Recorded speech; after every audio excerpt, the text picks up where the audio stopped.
Olá, pessoal. Eu sou a professora Poliana e essa é a segunda parte da nossa aula de transporte celular. Nós vamos começar com o transporte passivo.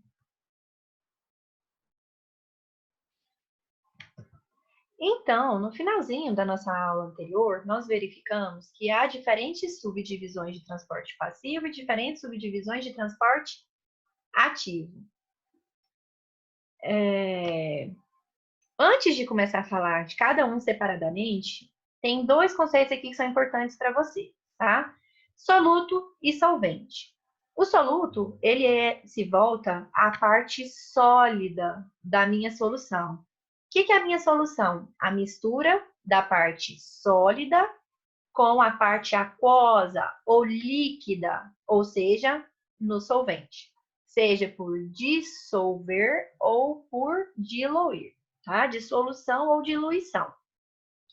Como um exemplo básico aí, pensa naquele copo com a água e açúcar que às vezes as nossas avós tentam dar quando a pessoa está muito nervosa. O açúcar seria o quê? O soluto, enquanto o solvente seria a água. Inclusive, é o solvente universal do organismo humano. Essa solução aí, após o açúcar ser misturado na água, constituiria uma solução de sacarose.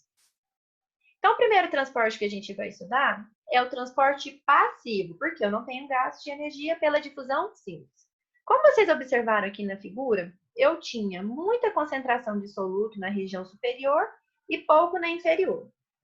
Quando ocorreu a troca aí, elas ficaram com a concentração mais ou menos semelhante. Então, se a gente fosse esquematizar isso, como que a gente ia fazer um desenho? Eu ia ter uma alta concentração de soluto em uma região e uma baixa concentração em outra região. E aí essas substâncias elas iam transitar através dos poros que são abertos momentaneamente na bicamada fosfolipídica. Aonde está essa bicamada fosfolipídica? Justamente lá na membrana celular, na membrana plasmática. Ou seja, o soluto se move quando a sua concentração é menor em seu interior em relação ao meio externo e vice-versa. Aonde tem menos soluto, o local com maior concentração migra para lá. E além disso, o que é importante a gente lembrar disso? Não há consumo de energia, ou seja, ocorre a favor do gradiente de concentração. E utiliza os poros da bicamada fosfolipídica. Então, vamos lembrar aqui, ó, a nossa bicamada. Lembra que ela tinha aquela região que era polar, representada pelo grupo fosfato, que é hidrofílica, tem atração por água, enquanto aqui na região central ela tem uma cadeia de ácidos graxos, que são basicamente lipídios, e elas são o quê? Hidrofóbicas. E aí a gente tem uma primeira camada e uma segunda camada, por isso que ela é uma bicamada. O que é importante a gente pensar? A bicamada fosfolipídica, ela permite a passagem de moléculas de baixo peso molecular e alguns íons. Por exemplo, a água, o etanol, o glicerol. Contudo, quando a gente pode observar aqui, ó, passando através dela, eu tenho o quê? Moléculas polares, né, sem carga, por exemplo aqui, a água, a ureia, moléculas pequenas não polares, como o oxigênio, o dióxido de carbono, eles atravessam livremente essa bicamada.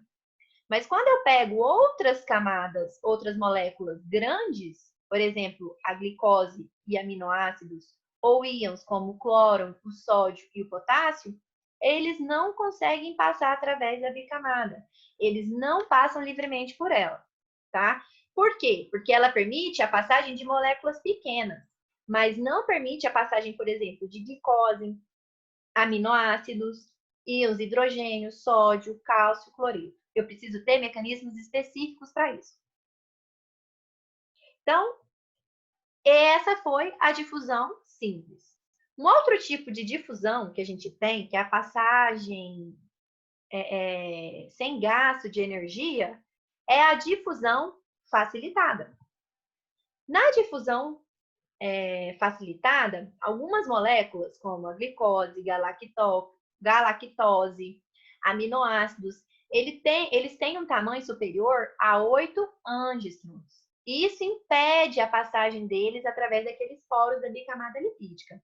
Então, eu preciso ter alguém aqui presente nessa bicamada que vai facilitar esse transporte. É a presença de uma proteína. Como a gente pode observar nessa segunda figura, onde a gente tem aqui uma proteína, que eu chamo proteína transmembrana de canal. Ela vai ter um canal proteico, onde as substâncias vão passar aqui. Por exemplo, quando algumas substâncias têm que entrar rapidamente em grande volume, elas passam por aqui. Mas eu tenho esse outro tipo aqui de proteína que eu chamo de permease. Ela precisa ligar como se fosse um interruptor ou uma chave fechadura. E aí ela vai transitar. Aqui, ó, quando ela tem que receber, ela abre, depois fecha os dois canaizinhos. E quando ela chega no lugar que ela precisa ser eliminada, ela é colocada para fora. Essas macromoléculas, elas não são solúveis em lipídios, por isso elas não podem ser transportadas por difusão simples. Quem? Glicose, galactose, alguns aminoácidos e aqueles íons que a gente colocou. Então, elas vão utilizar essas proteínas transmembranas para transportá-las, que a gente chama ou de proteínas de canal ou proteínas carreadoras. Como é o exemplo aqui, ó, que a gente tem de uma proteína carreadora. Olha lá, ela abre em um local, atravessa a membrana e depois se abre para poder depositar aquela substância, aquela molécula. Essas proteínas de canais, elas apresentam espaços hidrofílicos, com canais que deslocam certos íons em moléculas. É um transporte relativamente rápido e diretamente proporcional à concentração do soluto. Quanto mais soluto eu tenho, mais rápido ela é. Já as proteínas carreadoras ou permeases, elas vão interagir com moléculas solúveis, gerando alterações estruturais. Tá vendo aqui, ó, que a membrana estava de uma forma e ela muda, depois ela ainda muda para poder deixar ela no local que precisa. Isso aí a gente trata como sentido de transporte. Por exemplo, quando ele ocorre uniporte, significa que essa molécula transportada, ela está acontecendo em um único sentido, em uma direção, uma única molécula. Mas eu tenho um tipo de transporte que eu chamo de simporte. Duas moléculas diferentes, elas são transportadas simultaneamente. O que é isso? Ao mesmo tempo. E em que direção? Na mesma direção. E eu tenho um tipo de transporte que eu chamo de antiporte.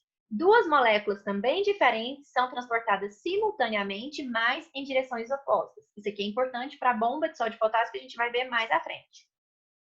Qual que é a diferença, então, entre a difusão facilitada e a difusão simples? Vamos observar essa imagem aqui. Eu estou mostrando, ó, local com alta concentração, a presença da bicamada, e um local com baixa concentração. Primeiro, qual que é o sentido de transporte que vai acontecer? Do mais concentrado para o menos concentrado, certo? Quem passa através do poro é o que a gente tem como difusão simples. Quem utiliza proteínas para ajudar essa saída é chamado de difusão facilitada. Então, essa foi a segunda parte da nossa aula. Até a próxima!